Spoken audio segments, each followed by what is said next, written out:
یہ تم نے اچھا نہیں کیا۔ ریان اس لڑکی کو نوکری سے نکال دیا۔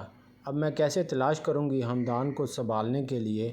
حمدان اس کی یاد میں بیمار ہو جائے گا۔ وہ اس سے بہت محبت کرنے لگا ہے۔ ماما اسے سمجھا رہی تھی لیکن اس کے کان پر جوں بھی نہ رینگی تھی۔ کبھی سکینہ آ گئی۔ حمدان بابا کا کھانا میں نے تیار کیا تھا۔ بڑے صاحب مشال بی بی نے نہیں۔ اس کی بات پر وہ چونک گیا تھا اور دردانہ بیگم نے اسے گور کر دیکھا۔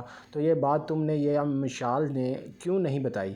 میں کہنا چاہ رہی تھی لیکن بڑے صاحب غصے میں اتنے زیادہ تھے، مجھے ڈر لگ رہا تھا کہ وہ مجھے نوکری سے فارغ کر دیتے۔ پھر مشال بی بی کہنے لگی کہ کوئی بات نہیں، تم اپنا نام مت لو، میں یہ ساری بات اپنے اوپر لے لوں گی۔ ایک دم ہی سچائی اور حقیقت ان کے سامنے آ گئی تھی۔ دردانہ بیگم تعصب سے کہنے لگی، تبھی تو میں کہوں کہ وہ اتنی پڑھی لکھی لڑکی ایسی غلطی نہیں کر سکتی۔ یہ سارے کام اس عورت کے ہوں گے۔ انہیں سکینہ پر غصہ آ رہا تھا۔ اب وہ نوکری بھی چھوڑ کر چلی گئی تھی۔ ریان شاہ خاموش کھڑا تھا۔ اب کچھ بھی کرو ریان، اس لڑکی کو واپس لے کر آؤ۔ اسے حمدان کو ہینڈل کرنا اچھے سے آتا ہے بیٹا، یہ بات تم بھی اچھی طرح جان گئے ہو۔ ماما کی بات پر وہ خاموش رہا لیکن اسے لگتا تھا کہ جتنا مشال کو اس نے ذلیل کیا ہے وہ ہرگز اب اس نوکری پہ واپس نہیں آئے گی۔ ارے مشال بیٹا، آج تم بہت جلدی آ گئی۔ نیلو بیگم اسے دیکھ کر حیران تھی۔ ابو بھی اسے دیکھ کر حیران رہ گئے تھے۔ وہ جاگ رہے تھے۔ اس نے اپنی روتی آنکھیں چھپا لی تھیں۔ کچھ نہیں ابو، بس آج سر میں درد ہو رہا تھا، میڈم سے کہہ کر میں نے جلدی چھٹی لے لی تھی۔ اس نے اپنی نوکری چھوڑنے کی بات چھپا لی تھی۔ وہ انہیں کوئی تکلیف نہیں دینا چاہتی تھی۔ ابھی 3 مہینے پہلے ہی تو یہ نوکری ملی تھی جس پر وہ بہت خوش تھی۔ تنخواہ اتنی زیادہ تھی کہ ان کا گھر تھوڑا تھوڑا سیٹ ہو رہا تھا۔ کہاں اس نے خواب دیکھے تھے کہ وہ اب اس نوکری کو کبھی نہیں چھوڑے گی، کیونکہ اسے پیسوں کی ضرورت ہے، ابو کا علاج کروانا ہے مکمل۔ لیکن اس کے سارے خواب ادھورے رہ گئے تھے، صرف ایک انسان کے غصے کی وجہ سے۔ وہ جانتی تھی کہ اگر وہ سکینہ کا نام لیتی تو وہ سکینہ کو اسی وقت فارغ کر دیتا۔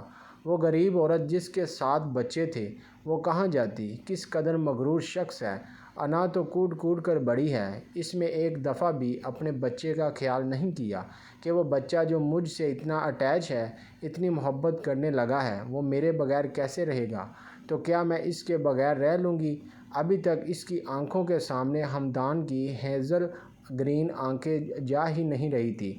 وہ اداسی سے اپنے بستر پر بیٹھے بھی تبھی منان اس کے لیے کھانا لے آئی تھی۔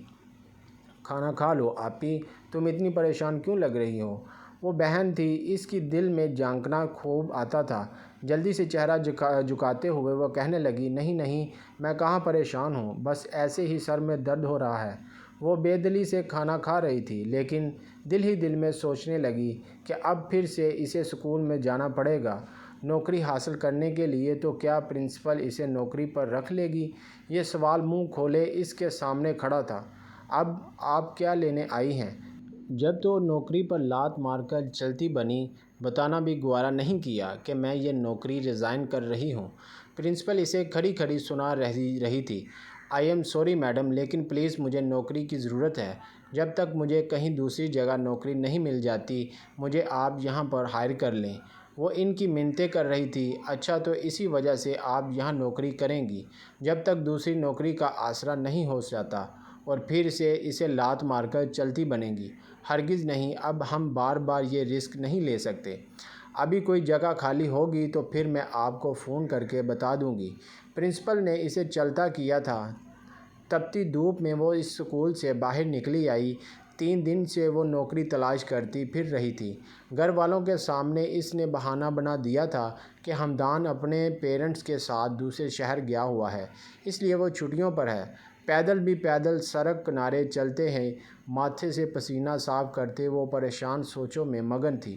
جب ایک گاڑی آ کر اس کے برابر میں رکی، وہ گھبرا کر دور ہوئی تھی، لیکن گاڑی کا شیشہ نیچے کرنے والا کوئی اور نہیں، ریان شاہ تھا۔ آؤ گاڑی میں بیٹھو۔ وہ اس کے کہنے پر حیران رہ گئی۔ نو سر، میں چلی جاؤں گی۔ وہ پلٹ کر جانے لگی تو ریان شاہ گاڑی سے اتر کر اس کے سامنے آ گیا۔ تیز بخار ہے حمدان کو اور میں تمہیں لینے آیا ہوں، مما نے بھیجا ہے، مجھے وہ تمہیں یاد کر رہا ہے۔ ریان کے کہنے پر وہ پریشان ہو گئی کہ حمدان کو بخار ہے۔ جو بھی تھا وہ اس بچے سے بہت محبت کرنے لگی تھی۔ اس کی تکلیف اور بیماری کا سن کر وہ اب انکار کر کے گناہ نہیں کمانا چاہتی تھی، اس لیے چپ چاپ گاڑی میں بیٹھ گئی۔ جب وہ اسے گھر کی بجائے ہسپتال میں لے کر آیا تو مشال چونک گئی تھی۔ کیا اس کی طبیعت اتنی خراب ہو گئی ہے؟ آپ نے مجھ سے پہلے کیوں نہیں بتایا؟ وہ پریشان سی ہو کر زیان سے کہہ رہی تھی۔ دردانہ بیگم اسے آتے دیکھ کر خوش ہو گئی تھی۔ شکر ہے میری بچی تم آ گئی، مجھے معاف کر دو، میرا اس میں کوئی قصور نہیں تھا۔ ضیا نے غصے میں آ کر تمہیں نوکری سے فارغ کیا تھا۔ میں تم سے شرمندہ ہوں۔ انہوں نے اس کے سامنے ہاتھ جوڑے تو وہ بھی شرمندہ سی ہو گئی۔ یہ کیا کر رہی ہیں آپ آنٹی؟ آپ پلیز ایسا نہ کریں۔ وہ فوراً ہی حمدان کے پاس آ گئی جس کے ہاتھ پر ڈرپ لگی تھی۔ ایسا کیا ہو گیا تھا اسے جو یہ ہسپتال میں ایڈمٹ ہو گیا ہے؟ وہ اسے دیکھ کر رونے لگی۔ پتہ نہیں بیٹا، بس 2 رات پہلے بخار اتنی تیز ہوا کہ ہم ہسپتال لے کر آئے تو ڈاکٹر نے اسے ایڈمٹ ہی کر لیا۔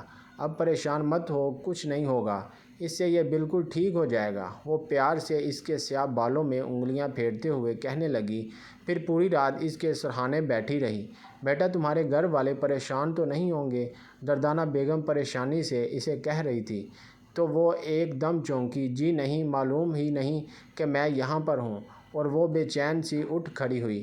میں صبح آ جاؤں گی آنٹی، آپ پلیز حمدان کا بہت خیال رکھنا، وہ ان سے ملتی جلتی لہجے میں کہہ رہی تھی۔ ٹھیک ہے بیٹا، صبح ضرور آنا، میں تمہارا انتظار کروں گی۔ انہیں تسلی دے کر وہ آگے بڑھ گئی تھی۔ چلو میں تمہیں تمہارے گھر چھوڑ دیتا ہوں۔ زیان شاہ فوراً آگے بڑھا تھا۔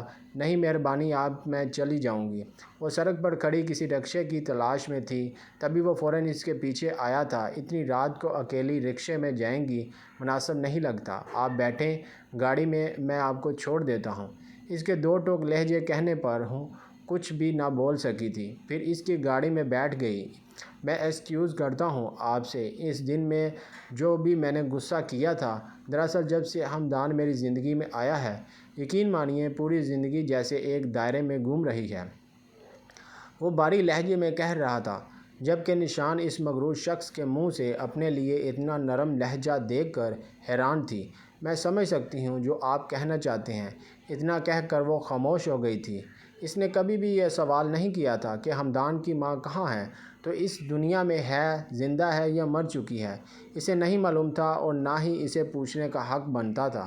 وہ ایک ملازمہ تھی، کوئی رشتہ دار تو نہیں جسے ایسے سوال پوچھنے کا حق تھا۔ لیکن آج زیان شاہ اسے خود ہی بتانے لگا۔ عروبہ میری بیوی تھی، حمدان کی ماں۔ دراصل ہمارے خاندان میں پچھلے 20 سالوں سے یہ ہوتا رہا ہے، ہر ایک خاندان میں ایک اسپیشل بچہ ضرور پیدا ہوتا ہے، یا تو اولاد ہی نہیں ہوتی، یا پھر اولاد پیدا ہوتی ہے تو وہ ذہنی طور پر معذور ہوتی ہے۔ عروبہ جب امید سے تھی تو ڈاکٹر نے کہا تھا میرا بچہ بالکل صحت مند اور تندرست ہے، ذہنی بھی اور جسمانی بھی، لیکن جب وہ پیدا ہوا تو انہوں نے بری خبر سنائی تھی۔ الٹرا ساؤنڈ ساری رپورٹس غلط ثابت ہوئی تھی۔ وہ بھی ایسا ہی تھا جیسے ہمارے خاندان کے باقی دوسرے بچوں اور جو ابھی اس دنیا میں نہیں۔ یہ سن کر مشال چونک گئی تھی تو زیان شاہ نم آنکھوں سے کہنے لگا، یہی حقیقت ہے، وہ دونوں بچے بھی حمدان کی طرح تھے، لیکن جب 9 اور 10 سال کے ہوئے میں دونوں کی اس دنیا سے رخصت ہو گئے۔ وہ میرے سگے تایا زاد کی اولادیں تھیں۔ عروبہ کو جب ہماری خاندانی ہسٹری کا پتہ چلا تو اس نے مجھ سے علیحدگی کا مطالبہ کیا۔ اس وقت حمدان صرف 2 مہینے کا تھا۔ اسی ذہنی معذور بچے کی ذمہ داری نہیں اٹھانا چاہتی تھی۔ وہ مجھے روزانہ طعنے دیتی، لڑائی کر جھگڑے کرتی کہ میرے اندر کمی ہے، مردانہ پن کی، میرے اندر بانجھ پن کی ہے، تبھی تو میں ایسے بچے پیدا کرنے پر مجبور ہوں۔ اس کی خواہش پر میں نے اسے طلاق دے دی اور وہ اپنے 2 مہینے کے بچے کو چھوڑ کر چلی گئی۔ لیکن میرے جذبات کوئی نہیں سمجھتا، صرف ماما جانتی ہے کہ حمدان میرے لیے کل کائنات ہے۔ میں اس سے بہت محبت کرتا ہوں۔ میرا مزاج جب بھی ایسا ہوتا ہے، ایسا لگتا ہے دنیا کا ہر رشتہ بناوٹ غرض منافقت سے بڑا پرا ہے۔ جب بھی حمدان کو تھوڑا سا چھوٹا، مجھے ایسا لگتا ہے کہ وہ مجھ سے جدا ہونے والا ہے۔ یہ سوچ مجھ پر حاوی ہو جاتی ہے، پھر میں اپنے آپ کو سنبھال نہیں پاتا۔ خیر میں نے آج آپ کو یہ سمجھ کر بتایا ہے کہ میں نے جان لیا ہے، پھر اسی طرح سے آپ میرے بچے کو ہینڈل کر سکتی ہیں، اسی طرح کوئی دوسرا نہیں۔ امید ہے کہ آپ مجھے معاف کر دیں، دوبارہ نوکری جوائن کر لیں گی۔ مشال نے اس بات میں سر ہلایا تھا، اسے دل سے اپنی سوچ پر بھی افسوس ہو رہا تھا۔ کل تک وہ اس شخص کو مغرور انا پرست نہ جانے کیا کیا کہہ رہی تھی، لیکن جو کچھ اس کے ساتھ ہوا تھا، ایسا اگر کسی بھی شخص کے ساتھ ہو تو شاید وہ اندر سے ایسا ہی کھوکھلا پن ہو جاتا اس کا۔ کس قدر سنگ دل عورت ہوگی وہ جو اپنے بچے کو ایسی حالت میں چھوڑ کر طلاق لے کر چلی بنی تھی۔ اپنی نئی دنیا بسانے کے لیے مشال کو اس عورت سے نفرت محسوس ہوئی تھی، لیکن ساتھ ہی وہ ہمدان کی خیریت کے لیے دعا بھی کر رہی تھی۔ یا خدا اسے لمبی زندگی دینا، اتنی لمبی کہ اس کا باپ جو اسے دیکھ دیکھ کر جیتا ہے وہ کبھی اس کے لیے پریشان نہ ہو۔ وہ یہ دعائیں دل سے کر رہی تھی۔ زیان شاہ نے اس خوبصورت آنکھوں والی لڑکی کو دیکھا جس کی آنکھیں جھکی ہوئی تھیں، مڑی ہوئی پلکیں ہر جنبش کے ساتھ ہل رہی تھیں۔ اتنی بے عزتی کے باوجود وہ صبح نوکری پر واپس آنے کے لیے تیار تھی۔ یقیناً کوئی نہ کوئی تو مجبوری ہی ہوگی، پھر بھی وہ اس کا دل سے شکر گزار تھا۔ گلی کے نکڑ پر اسے اتار کر وہ دور تک اسے جاتے ہوئے دیکھتا رہا۔ تبھی اچانک مشال نے پلٹ کر اسے دیکھا جو گاڑی روک کر اسے گھر کے اندر جاتے ہوئے دیکھ رہا تھا۔ یہ دیکھ کر وہ حیران رہ گئی تھی۔ ہمدان ایک رات ہاسپٹل میں ایڈمٹ ہونے کے بعد گھر گیا تھا۔ صبح ہی صبح مشال بھی اپنی جاب پر واپس آ گئی تھی۔ ویسے بھی اسے اس نوکری کی ضرورت تھی۔ کچھ وہ ہمدان کو بہت زیادہ یاد کر رہی تھی۔ اس نے محبت سے اس کے معصوم چہرے کو دیکھا جو آج گہری نیند میں تھا۔ وہ اس کے سرہانے بیٹھی تھی جب زیان شاہ نے کمرے میں قدم رکھا۔ مشال کو دیکھ کر اس کے چہرے پر اطمینان چھا گیا تھا۔ وہ اچھی طرح جان گیا تھا کہ ہمدان اس کی توجہ کا عادی ہے، وہ اس کے بغیر نہیں رہ سکتا۔ اب وہ اس بات سے بے فکر تھا کہ اس کے گھر میں کیئر نہیں ہو رہی۔ وہ جانتا تھا کہ مشال اس کی بہت اچھے سے کیئر کرتی ہے۔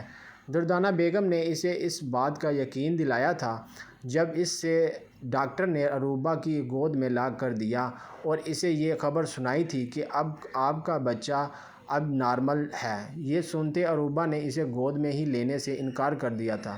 یہ کیا کہہ رہے ہیں آپ، ایسا کچھ نہیں ہو سکتا۔ اگر ایسی بات تھی تو ڈاکٹر نے مجھے یہ بات پہلے کیوں نہیں بتائی؟ میرا بچہ تبدیل کر دیا گیا ہے۔ لیکن زیان شاہ اچھی طرح جانتا تھا کہ اس کی خاندانی ہسٹری میں یہ سب لکھا ہے۔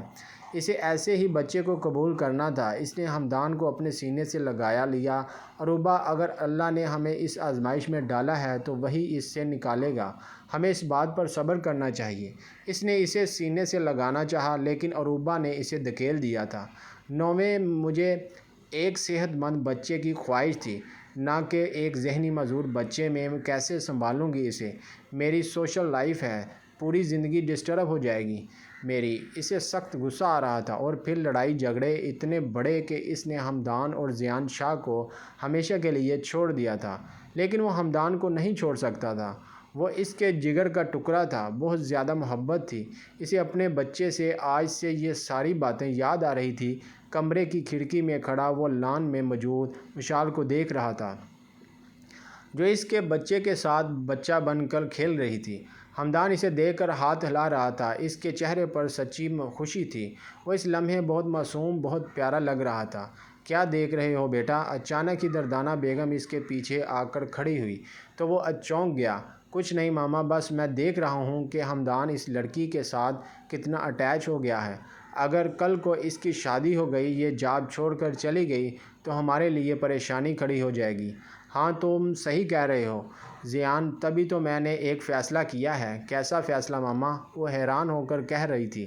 دردانہ بیگم نے اس کی طرف غور سے دیکھ کر پھر کہنے لگی، میں نے ایک فیصلہ کیا ہے زیان، اور یہ بہت سوچ سمجھ کر فیصلہ کیا ہے۔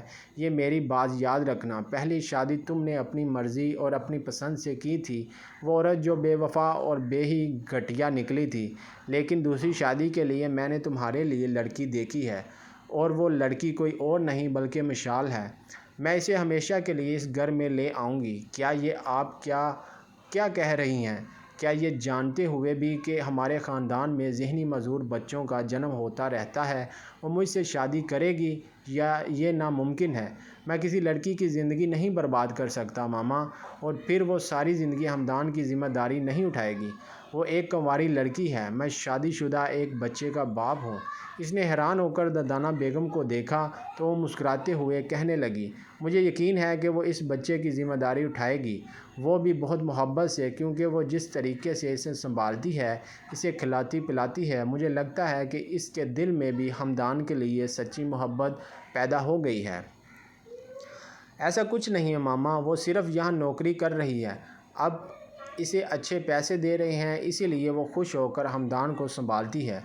وہ بڑی ہی مایوس لگ رہی تھی۔ پھر بھی نا امید مت ہو، میں اس سے بات کروں گی، اسے کیسے راضی کرنا ہے یہ تو مجھ پر چھوڑ دو۔ دردانہ بیگم نے اس کے کندھے پر ہاتھ رکھ کر تھپکی دی اور کمرے سے باہر چلی گئی۔ تبھی اس کی نظر گلابی رنگ کے کپڑوں میں ملبوس اس لڑکی پر پڑی جو اس کے بچے کو بڑی محبت سے دیکھ رہی تھی۔ اگر زندگی سے بھرپور یہ لڑکی اس کی ہمسفر بن گئی تو شاید ہمدان اور اس کی دونوں کی زندگی خوبصورت ہو جائے گی۔ وہ یہ بات سوچنے پر مجبور ہوا تھا۔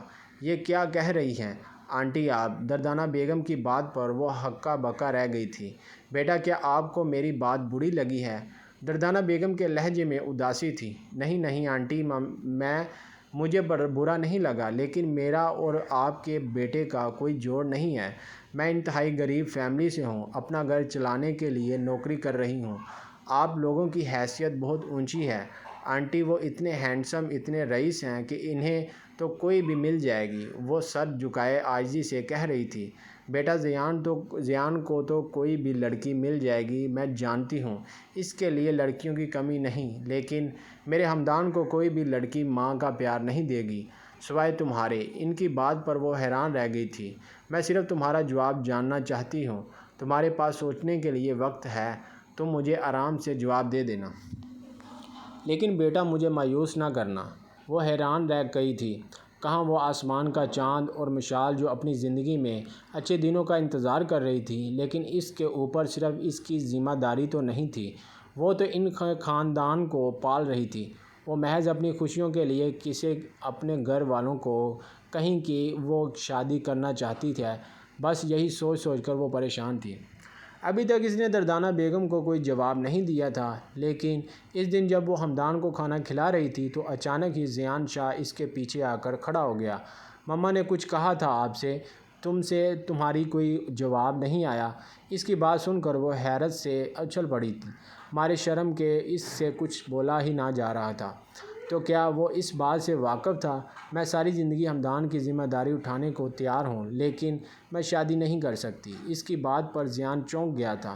کیوں، کیا وجہ ہے اس کی؟ تبھی اس نے سر اٹھا کر ہمت سے زیان شاہ کی طرف دیکھا، پھر کہنے لگی، مجھ پر ذمہ داریاں ہیں، میرے گھر والوں کی، میرے ابو، میں ان کی امید ہوں، اپنی ماں کی چھوٹی بہنوں کی۔ میں ایسے اپنی خوشیوں کی خاطر ان کی خوشیوں کو نہیں رون سکتی۔ ابھی مجھے ان کے لیے بہت کچھ کرنا ہے۔ اس کے چہرے پر تاریکی تھی۔ زیان شاہ نے اس معصوم اور خوبصورت دل والی لڑکی کو دیکھا، پھر نرم لہجے میں کہنے لگا، کیا وہ ذمہ داریاں ہم دونوں مل کر نہیں بانٹ سکتے؟ مشال حیران رہ گئی تھی، تو وہ مسکراتے ہوئے کہنے لگا، میرا مطلب ہے کہ جو بھی تمہاری ذمہ داریاں ہیں وہ آج کے بعد تمہاری نہیں بلکہ میری ذمہ داریاں بن جائیں گی۔ میں ہوں نا تمہارے ساتھ، زندگی کی ہر سفر میں تمہیں گھبرانے کی ضرورت نہیں۔ تمہارے گھر والے، ان کی ذمہ داری میں اٹھاؤں گا، پریشان مت ہو، بس تم میری زندگی میں آ جاؤ۔ زندگی کا سفر جہاں تمہارے لیے کٹھن ہے، وہاں میرے لیے بھی بہت دشوار ہے، اور یہ دشوار راستے ہم دونوں مل کر پار کرنے میں تو منزل آسانی سے مل جائے گی۔ وہ حیران رہ گئی تھی، اب اس کے پاس کہنے کے لیے کچھ نہیں بچا تھا۔ زیان شاہ نے اس کی ساری پریشانی جیسے اپنے اوپر لے لی تھی۔ پھر ایک چھوٹی سی تقریب میں ان دونوں کا نکاح ہو گیا۔ مشال اور زیان شاہ ایک ہو گئے تھے۔ وہ ہمدان کو گود میں لے کر بیٹھی تھی۔ اس کے گھر والے بھی اس نکاح کی تقریب میں شریک تھے۔ سب کے چہرے پر مسکراہٹ تھی، ایسے لگ رہا تھا ایک خاندان مکمل ہو گیا ہے۔ ہمدان کو ماں مل گئی تھی اور زیان شاہ کو ایک ایسی بیوی جو زندگی کی ہر مشکل، ہر تکلیف میں اس کا ساتھ دینے والی تھی۔ بیچ راستے میں اسے نہ چھوڑنے کے لیے، اور اسے ایک ایسی ہی عورت کی ضرورت تھی جو مشال جیسی لڑکی کی صورت میں پوری ہو گئی تھی۔